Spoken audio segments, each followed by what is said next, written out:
Well, let me interject. Pat, Bev, you and I disagree with this about James Harden. But this is what I want to say to you, Bev. It ain't personal, bro. What? In other words, if you look at James Harden, like, I'll give you an example. You and I talked off the air a couple of weeks ago when I said to you, you were talking to me about how I judge players, and I said to you, based on your job description, and you said absolutely, absolutely, absolutely. So if Patrick Beverley is scoring 10 points a game, it don't bother me.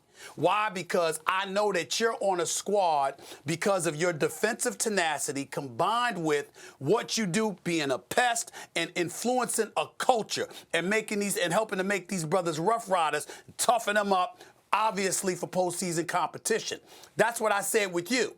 Another player, your responsibility is to score. James Harden has never been known for his defense.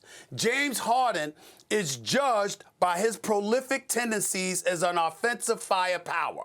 What we saw this year was a drop-off. Now, I believe it was primarily because he's never fully recovered from the hamstring injury he suffered the previous year in Brooklyn. And we spoke about that, too. And we spoke about that. But what I'm saying is there's nothing wrong with somebody looking at him and saying, excuse me, when you talk about a supermax, he doesn't deserve that because he's not what he used to be, particularly in a cap situation where the more money you pay one player, the less you're going to be able to pay another. It's not like somebody's messing with somebody's money. What you're saying is this. If Patrick Beverley, as far as I'm concerned, because of the defensive tenacity that you bring to a squad, I think you're underpaid in today's NBA market. But in order for you to get the money that you deserve, they're going to snatch it from somebody else too.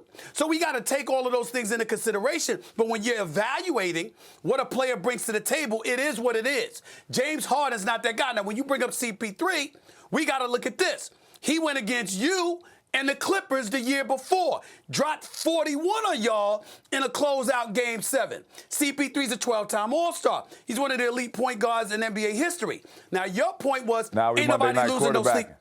We came Monday night quarterback because you didn't have them stats the first time you was on here, so don't go to sleep and try to get some new numbers and bring them up point. Yeah, that's all y'all doing. The question was about the Heat. I don't understand why we even on this topic again. I wasn't bringing it up. The Miami but Heat. Hold on. I wasn't bringing it up. You and KP went back and forth. And so what I'm saying to you, forget all of that for a second. I'm only making the point that if you're talking about, if he's a former player, just because he's a former player, you a former player, all right? Or you're not a former player, you're still playing. My point is, you can't talk about a player. You can't look at a player and go like this. I don't think he this. I think this guy is this. I don't think that player is that. Can I ask a question? You can do that. Real quick. First of all, you have the license to do that. Kendrick is a former player, but he's also an analyst now, so he's got to be fair.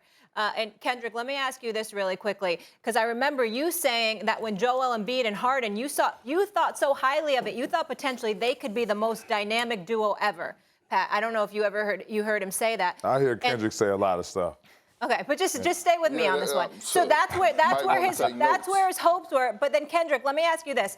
So prior to the playoff performance, you would have said he deserved the supermax. It was just because how these playoffs turned out that you changed your opinion?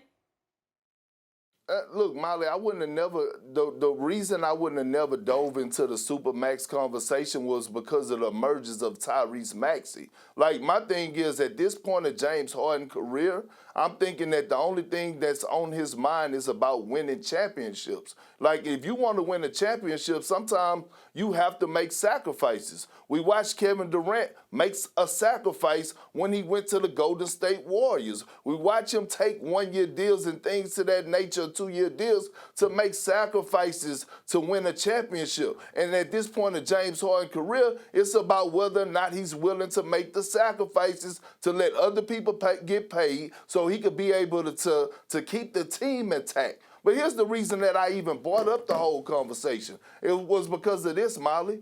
My name was brought up, and I wasn't even here to defend myself. So at least if somebody want to slap box, don't slap box when I'm not there, when I'm not able to throw punches back. I want to come on TV and be able to slap box with you. And so when I was, you know me. now that I KP, got that, you know me personally, man. You know me. Whatever I say on the TV, I'm going to say to your face. Whatever I say about a player, I'm going to say them to their face. Whatever I say about a certain type of player they can't guard, I'm going to say that right to their face. I mean, that don't change to me. That's cool. That's cool. All I'm saying is this, bro. First of all, the game is to be sold, not told. That's the first thing, all right? First thing you need to learn regarding with what? Regarding with what? Okay, I'll teach you later. But listen, here's the thing I'm telling you. All I'm saying is this.